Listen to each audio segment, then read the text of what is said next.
Hello, I'm Justin Wheeler, and welcome to this episode of Nonstop Nonprofit. Do you treat your website like a program? I sat down to speak with Ramy Webby award-winning designer and the founder and creative director of Medeo Studios. Medeo is a creative studio with a focus on social impact. They partner with nonprofits and socially focused brands. Clients include the Equal Justice Initiative, Innocence Project, Levi's, the NBA, and the Smithsonian, to name a few. On this episode, we talk about the importance of treating your website, brand, and communications like any other life-saving program your nonprofit operates. Let's dive in. The best thing that we can do is just raise as much money as possible and then give it to the people around the world. We set out to raise $1,000 to help this person, but we had no idea how to fundraise. Then you're doing it wrong. Okay. That is unacceptable, and that is not the way to run a board. Who is this girl, and what's the thought process when you're like, do I include a nickel? And it snowballs like any peer-to-peer campaign. The more people that view this content, the further and further it grows. The community raised $55 million in 2019. The more nonprofits can give their donor base that experience of the impact that's being made on the ground level, there's nothing else you have to give someone.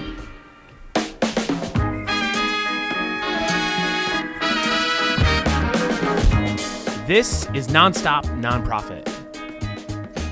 Hey, Ramy, thank you so much for joining Nonstop Nonprofit. We are thrilled to have you on the podcast today to talk about your expertise in all things website and digital for nonprofit organizations. So thanks so much for joining. Thank you so much for having me. Before we jump into your company, Medeo, I would love to learn a little bit more about yourself and why you started the company in the first place. Sure. Yeah. I mean, I think, I was a creative director already working with a number of nonprofits. And one of the things that I noticed is just the relationship around work was so much around a specific project, whether it's creating a website or a specific campaign.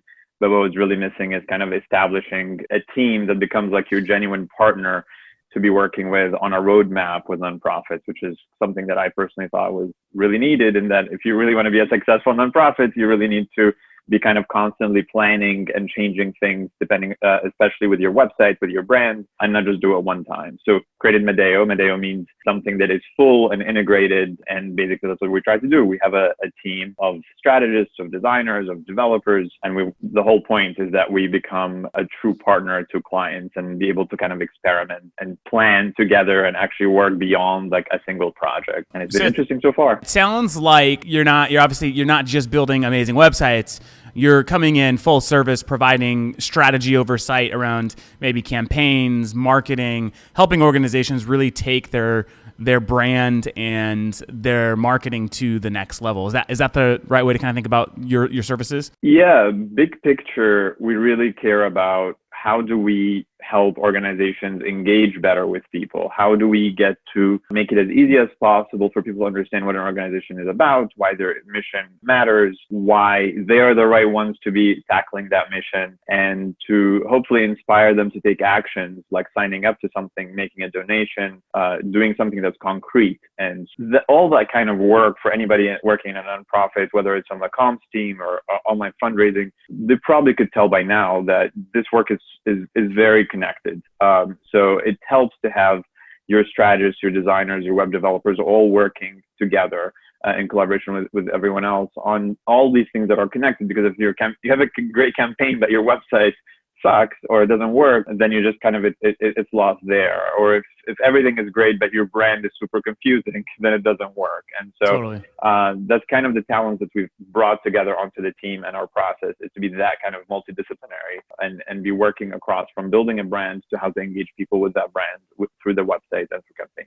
In a few minutes, I'm really looking forward to get more into that brand conversation because as you're well aware, and I spent 12 years also in the nonprofit space, and so many nonprofits just don't prioritize their brand or their story, and think in some regards that it's too expensive to prioritize, which I think is obviously a big mistake. You mentioned before starting Medea that you were a creative director at a number of nonprofits. What got you interested in working in the nonprofit industry altogether? That's probably like another podcast for us to get into, and a much longer story. But I was from like age 10, I got kind of involved. My older brother had been to kind of first year of the Camp Seeds of Peace, which is an international organization that brought teenagers from the Middle East, from Arab countries and Israel, and I'm originally from Egypt, to come together to Maine to meet one another and kind of be the potential future leaders that get to resolve conflict in the Middle East. And so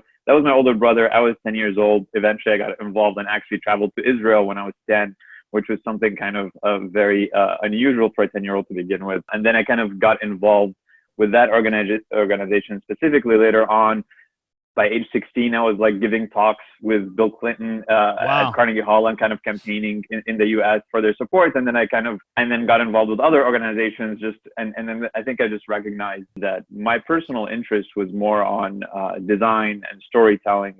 I felt that it's much more worthwhile to be doing that on things that I care about and things that are just meaningful when you kind of put your heart and soul and your every day into the work that you do. So professionally speaking, got into balancing that between how to become a good designer and then a good storyteller, good creative director eventually. But at the same time, how do you do that for the things that you care about and want to see succeed? So it seems like that sort of commitment to wanting to be good at your craft has really paid off for your clients. Recently, you guys won a Webby Award. Congratulations for that. Thank you. Can you tell us a little bit more about that award and the significance for your client, and obviously, of course, for Medea being behind the design and strategy of the organization? It's funny. There's a lot of agencies that kind of prioritize awards as a thing, and they kind of spend a lot of their time and energy into submitting their work into awards, investing a lot of money into that. We do not have that culture. I mean, we a lot of the work that we do with our clients is not really through people that hear about a certain award, but those particular projects that we worked on, I mean, we had two of them that were submitted and thankfully both got nominated and one of them won. One was the main website for Innocence Project and the other was the main website of the Equal Justice Initiative. Both of these projects were just so substantial and we're so proud of them. And we wanted to specifically, we only really submitted them for the Webbies, not for anything else.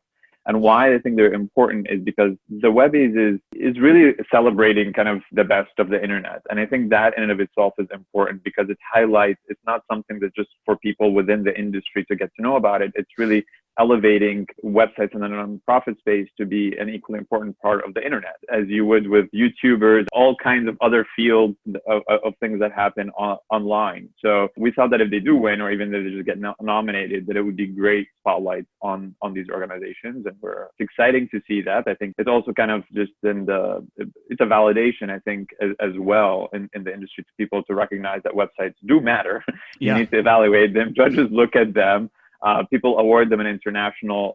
The Webbies are kind of, according to the New York Times, it's like the highest honor on the internet, or kind of they're usually called like the Oscars of the internet. But at any rate, it's cool. It's good to see that kind of recognition and for something like that to get that kind of validation. Well, yeah, again, I mean, congratulations to you and the team, because that's no small task, and the fact that you guys had two of your clients, and in fact, one of them, a mutual client, Innocence Project, and it's been amazing to see, and I attribute this to their strong ability to market what they do through email, through their beautiful, web design. They're a top performer in regards to online fundraising, across our clientele, and definitely attributed just to the beautiful site, the way that it's laid out, the way that they tell their story, the way that they draw users in to want to be involved and engage and to convert to an actual donor is very impressive. And so kind of transitioning, or not transitioning, but to piggyback on that, you guys don't work exclusively with nonprofits. You work with some major brands, Levi's, NBA, etc. What sort of learnings do you take from big brands like that?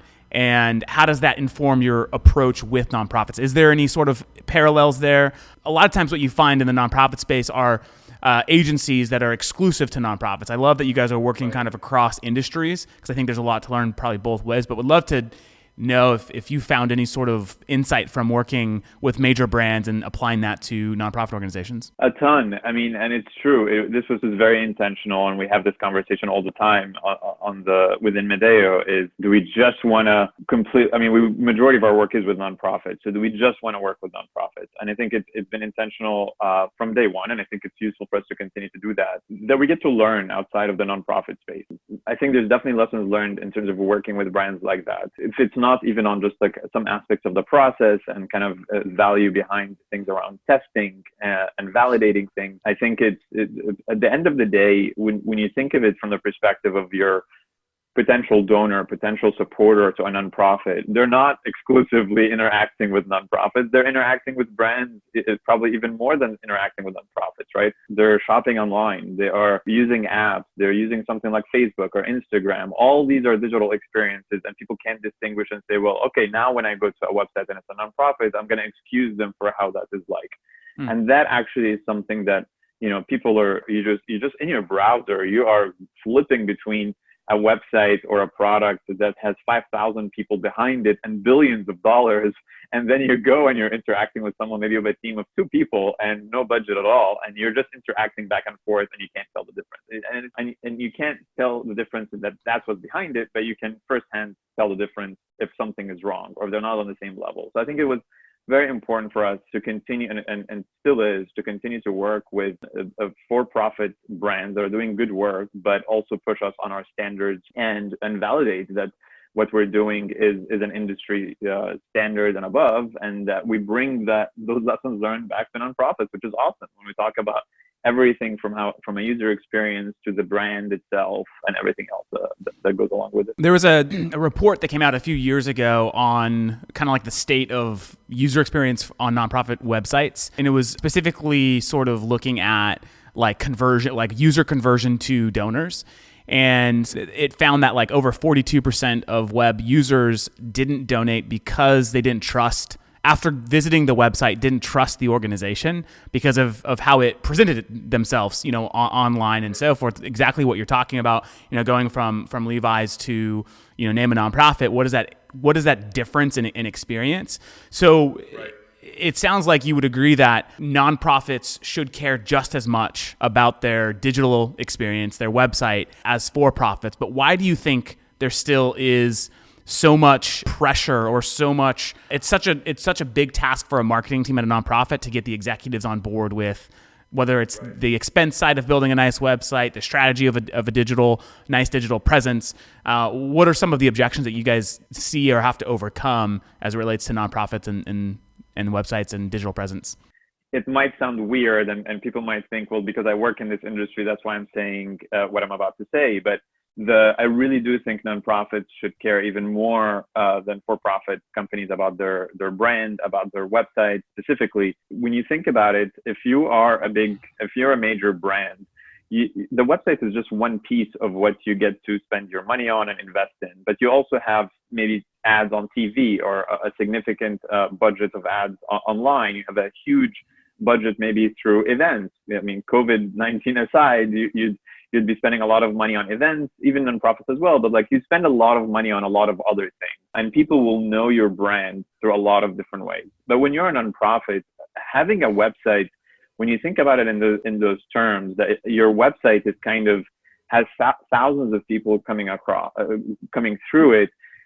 The only parallel maybe for a nonprofit is the size of their gala. And it's not even a size of a gala. Sometimes it's like a football stadium of people that are coming to you. So in that sense, it's kind of the most efficient way for a nonprofit to be engaging with that number of people on that scale, and without having to rely on staff being there in the room every single time. I mean, every development of a person that spends their day on the phone and talking to potential donors or potential partners, if they get to have better conversations and let the website do the heavy lifting of the initial kind of introductions and awareness about what the brand is about, what the organization is about, then it's just like it's a very smart way to approach it. I think to your point, why do we have still a lot of, nonprofit executives or just in leadership that approach it just as a cost or as an expense? I think generally speaking, that's an issue within the nonprofit space of kind of people being very self-conscious about investing. investing to begin with. I think like the culture that if every dollar that you get, you're not directly spending it on the programmatic work that you're doing, then you're not really efficient in a certain way. But I think it takes an investment and kind of really a vision then. And that's when you rely on really wanting to partner with great nonprofits with that kind of vision, that you can, spend every dollar on through directly to the work that you do, but maybe you'll always be stuck only being able to help 10 people at a time. That if you were to invest in your infrastructure and all this kind of these different types of work that are intended for you to be able to scale your work to do bigger and better things, then you're sure it's going to be a little bit more expensive at first, but you're going to be able to help not 10 people, but 100 or 1,000 or 10,000 or 100,000. And I think that's the kind of strategic vision that is so important. And I think, all of us need to just continue to talk to leadership at nonprofits and kind of try to educate and inform about the value and importance of this digital work, which is people just don't feel it when there's like, if there's 100,000 people go through your website, it's not the same if they look out their window and there's 100,000 people in front of them that are supporting them. So it takes that kind of conversation and education to visualize it. Totally. And what's fascinating to me is if you like compare a nonprofit that's doing phenomenal work, that their product is saving lives or the environment or, animals, whatever it might be, it's something that like most humans would feel good about supporting, right? Like and they have this product that they could market in such an effective way because it's so real, it's so compelling. In many cases, you would spend your disposable income on giving to an organization versus buying something if the story was told properly, if the story was presented in a way that Apple presents their products, right? Like I think that's so important. And you hit the nail on the head in terms of, just the investment mentality. That is such a problem that has plagued so many nonprofits. A board that I sit on, we have a very visionary CEO. Her name's Hannah Song. And she really understands that investments in storytelling lead to just greater impact. And so 2 years ago at a gala, she really wanted to bring the audience. She wanted the audience to understand what it would be like to live in North Korea. And so she hired this film crew. And it was an expensive project, but it was one of the most powerful, representations I've ever seen. And as a result, over $1 million was raised that night. And so if you're looking from an investment perspective, that's like 10 to 1, right? Like for every dollar invested in that video, you're going to return 10 on that. And so if we can help nonprofits understand, when you make a good investment in something, whether it's video or digital, revenue can follow very quickly from it. Everyone at nonprofit needs to remember is that when people spend their money on a product, they're getting a product back. If you're buying sneakers, you're getting the sneakers, right? Yeah. But if you're giving money to a nonprofit, you're not getting anything in that sense back, maybe like feeling good about it. So really then there needs to be even so much more emphasis on the value of your brand and your story, because that is what people are connecting to support you on that work. And I mean, that's a great story about North Korea. I think often more than not, unfortunately, is if they do end up spending and they don't raise the $1 million, right? Right. What happens next shouldn't be that, okay, see, we should not be spending anything at all. Let's just retreat. Yeah. I think what they should be doing is asking, okay, let's debrief. What did not work about it this time? Should we try something else? And I think that's the culture that people should not also be embracing, so that they don't just drop. They don't only just support the things that just worked once and kind of shy away from trying something new that might not work. Totally. Yeah. Not everything you do on the brand side or the digital side has to drive revenue, right? There is a huge significance in awareness, building up your base, building up your tribe, investing in your tribe, so that when you do have a very clear, call to action, or when you do need to raise support for something specific, you have already a trusted base of people who will support you and who will follow what you need. So I think that, yeah, you're absolutely right. It doesn't always have to be immediate donations to follow something on the brand side. 100%. I mean, I think a lot of times, this is just on that point, something that's so specific to nonprofits is that like annual cycle. You see it unfortunately too often where you have nonprofits that realize before their end of year fundraising that now they need to have brand awareness. Now they need to increase their audience so that they now can, within the same week or 2 weeks, get to do a successful end of year fundraising campaign. But the reality is January, if your year starts then, this is when comms should be focusing on how do we grow our audience? How do we grow and tell people and educate them and inform them and raise awareness throughout the year? So that by end of the year, if that's kind of like your cycle, you have people that know what you do, care to support you. And when you actually have a call to action, they're actually ready to take that action. So, and that's why the collaboration and just like work between communications and online fundraising is so important. It's so important. And a lot of the times in our work, we focus almost just as much on talking about how do these teams work together throughout the year. We even go into the details of like, do we have cross-department meetings and calls and all these things to make sure that you have that infrastructure. Otherwise, it's never going to be kind of like a silver bullet, of just one project, one event, one website, one campaign that's going to make or break something. Totally agree. So I want to move on to a couple tactical questions. In any podcast we do, like to give out like free advice to nonprofits. Some of these questions might be a little bit broad, so feel free to kind of go in whatever direction you feel makes the most sense. But maybe like starting out, what's the most important things for a nonprofit to consider when building a new website? Like what would you say are the must-haves of a good website? I would say, and this answer might be also equally kind of feel broad, but it's very honest. I mean, the way we think of it at Medeo and the way I think of it myself is that you really need to have a great website. Think of it less as a project, and think of it even less as an asset, as a property, and think a lot more of it as a program, just as you do with all your other programs in your organization. And it might sound like a cop-out answer, but it's a very, very, very true answer in the sense that someone might hear, oh my God, this sounds like expensive. That it sounds like we're not going to just build a website that's great and it's expensive and then put it aside. It sounds like you want to continue to be spending money on this website. And it's money aside, great websites are really the outcome of looking at it as the culmination of everything that the organization does as your digital presence. So really, really a great website serves a lot of different purposes and not just online fundraising in that sense. It could be a great tool for recruiting your best talent. That's why we partner with HR teams within the nonprofit and talk about their hiring goals, things that reflection about the culture, all these things.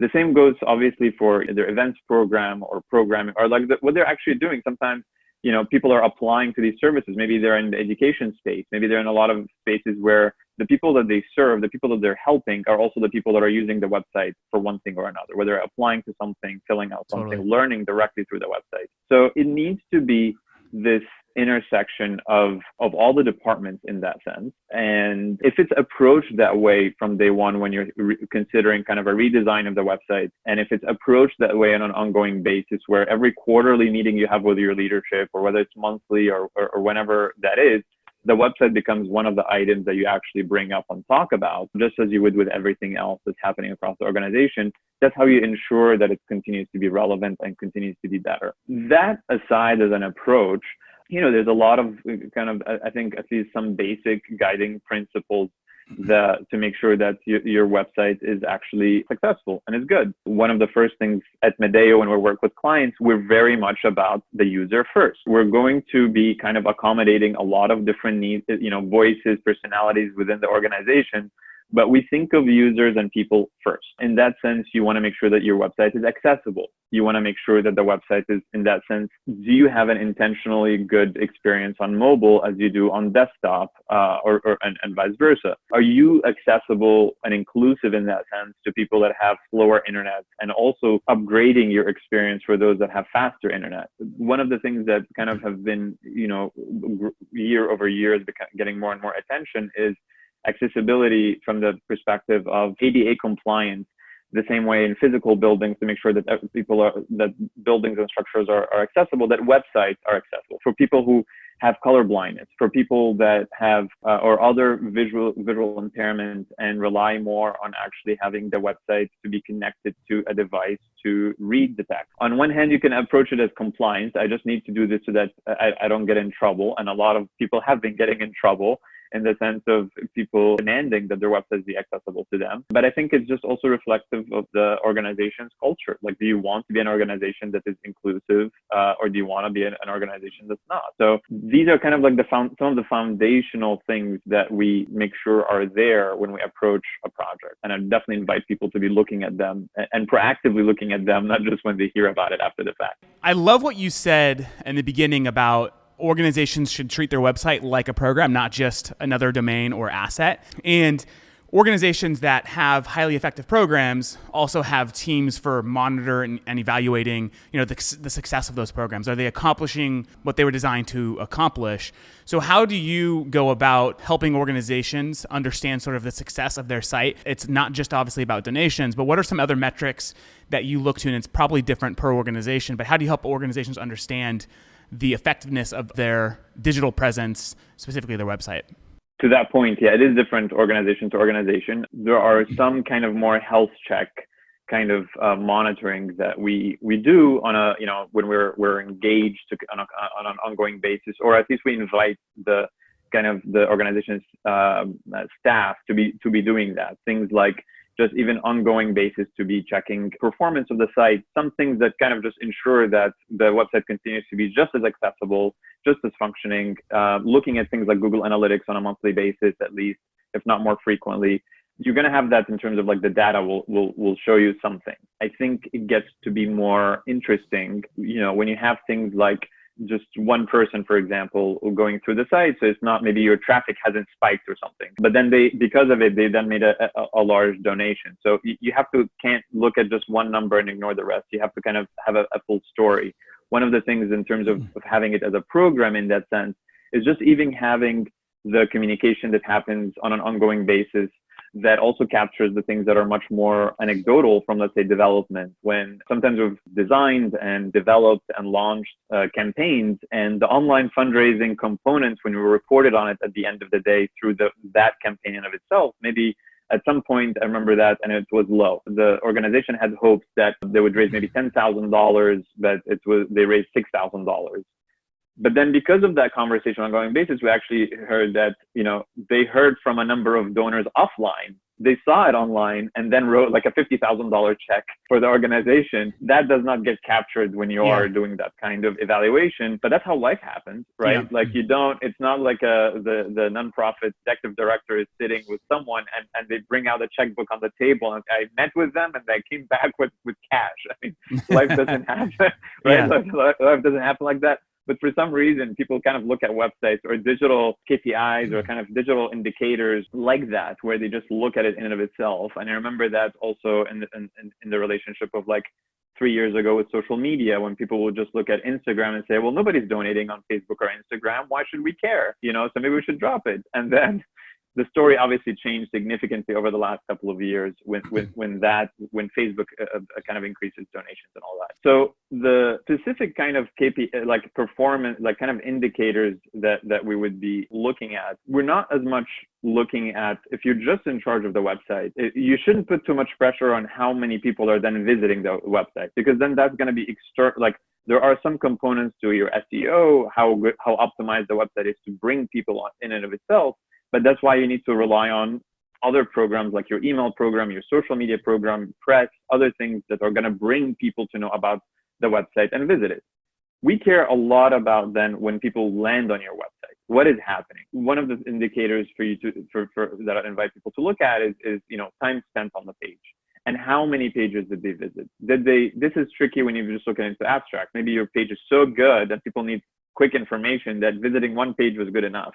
But if it's the type of nonprofits where people get to learn about an issue and go deeper and deeper into layers, you want to be looking at that. If you're seeing that people are visiting your site and 90% of them go somewhere that is clear that they're intended to kind of learn about something or take an action, but majority dropped off in the middle of that kind of journey, that's clear that that's what they started with the intention to do, then you have something wrong there. So then you look at that and you say, okay, now they're dropping off in the middle or dropping off at this point. And again, that's like a very fix-it mentality. And we use that in terms of making sure things are fine. But there's the flip side as well of kind of a missed opportunity mentality, or looking at Google Analytics or looking at the numbers proactively to ask, for example, if you're going to have, let's say, an article, this is a made up example, but it's very relevant with similarities to a lot of nonprofits. Let's say that you put a lot of effort, you publish things on your blog. And then the question is, are you looking at on a monthly basis or some reporting to see which blog posts did well, which blog posts did not do well? And to see the ones that did well, to kind of have lessons learned offline then, to think about, was it the structure, was it the title, was it the length, was it the topic, was it the time that we published it? Let's learn from that, and let that inform how we write our blogs in the future. Or maybe that your blog post in that sense is brought in a lot of people, and your articles have to do about your mission and your work. Are you having CTAs that somewhere on that blog that actually is making an ask for donations?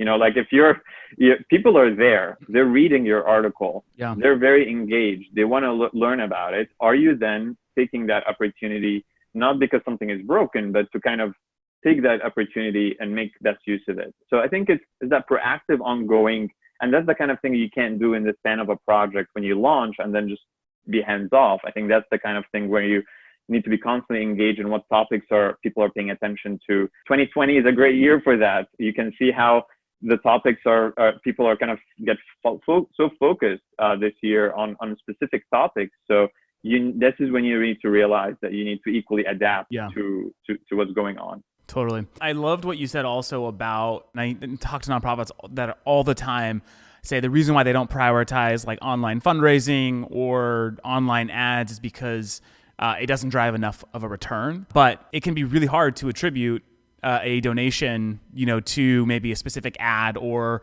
even your website, because if someone does take that action offline, there's no way of knowing.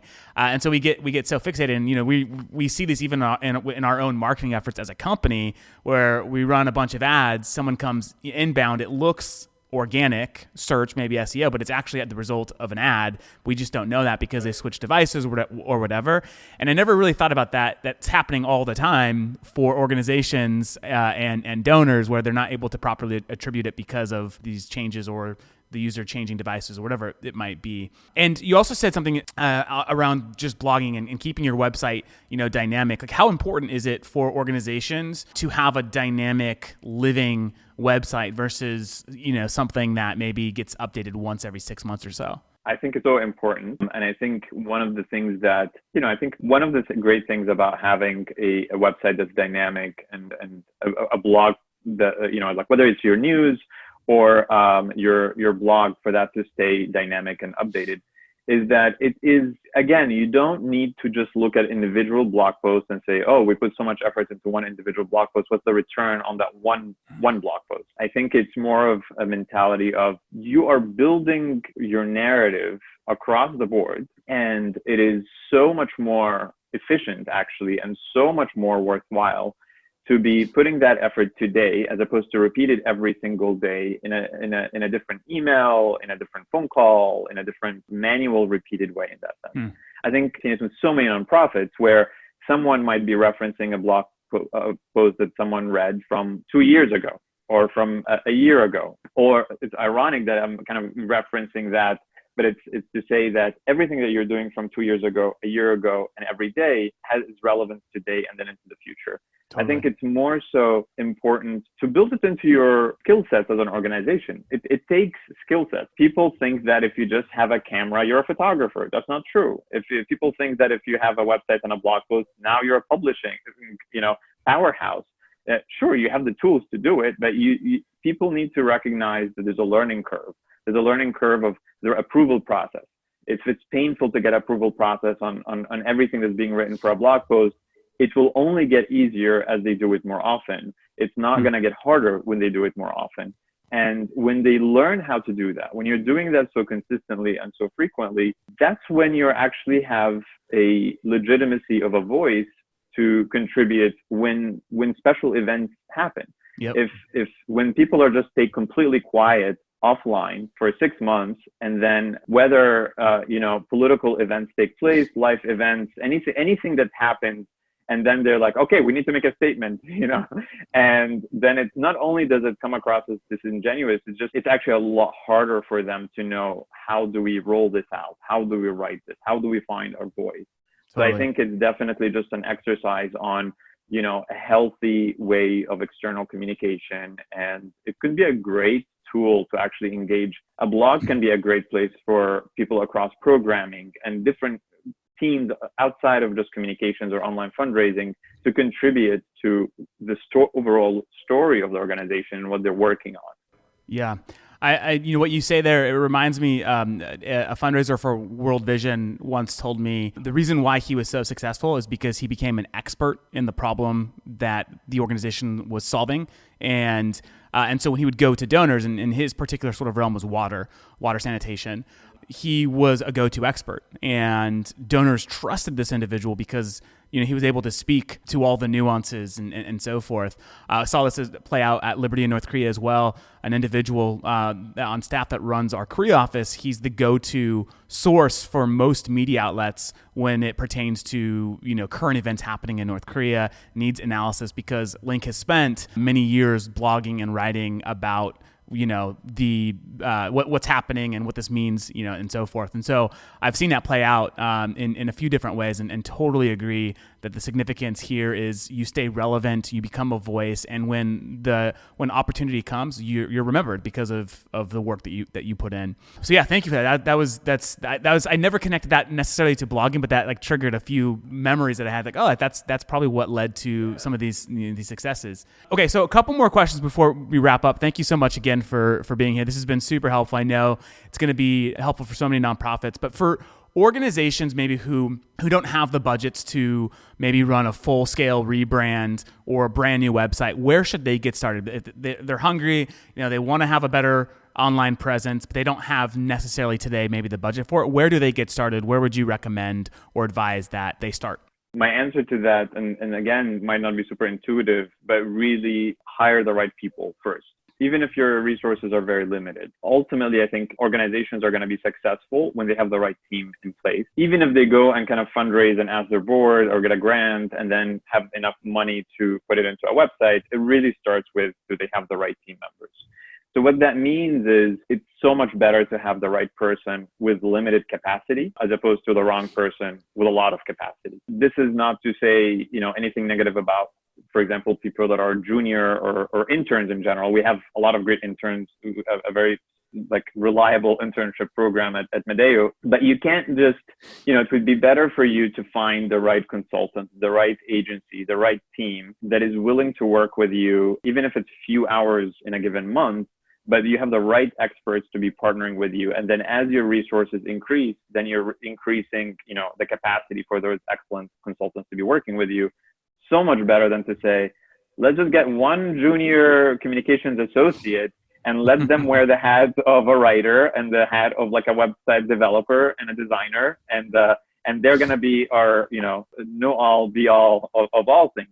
That poor communications associate is just running around trying to troubleshoot everything. They don't have the room to grow, to learn. And if there's any nonprofit that has experienced seeing those junior team members get burnt out and then leave after a year or two, and then they have to start all over again, it's because they also haven't invested in them to have the kind of mentorship or learning. When you work with the right consultant or you work with the right agency, you're also having a lot of influence and exposure. Your team is going to learn from those people in terms of working with them. So a lot of times when we work with a nonprofit, let's say that has a lot of limited resources, instead of jumping straight into the big project, we invite them where we get to work with them first on an ongoing basis to really investigate one kind of small piece of a program after another. Maybe let's start with just looking at what email tool they're using, just how their email program is like. We would look at the different programs that are connected.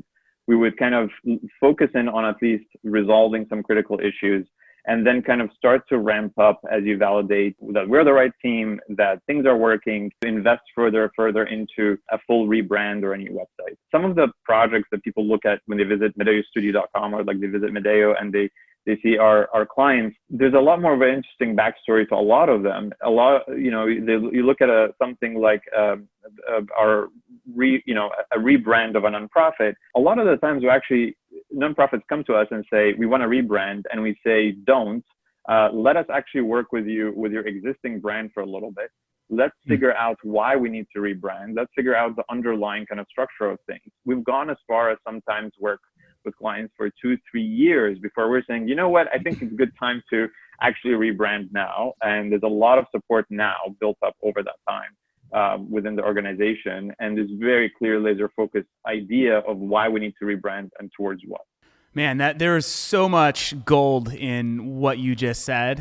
I've met so many fundraisers that are also in charge of the website, in charge of the copy, in charge of social media. I think that what sets a 21st century nonprofit apart from the rest are ones who specialize in their craft. And these are the organizations that you are seeing that can compete with brands like Nike or Levi's or, insert any other major for-profit brand, is organizations who are putting the people in the roles that they deserve to be in, that they are specialized, highly crafted in. These are nonprofits that will succeed in these areas. And I love that point you made there, because I think that is so important. And I also love your guys' approach to rebranding. I mean, and it would be, it's so honest, I feel, because the bigger project obviously is going to pay better, but to first say, like, let's see really what's wrong here. Let's understand, let's get a baseline of seeing where can we improve and what should we tackle first. I just love that approach, and imagine,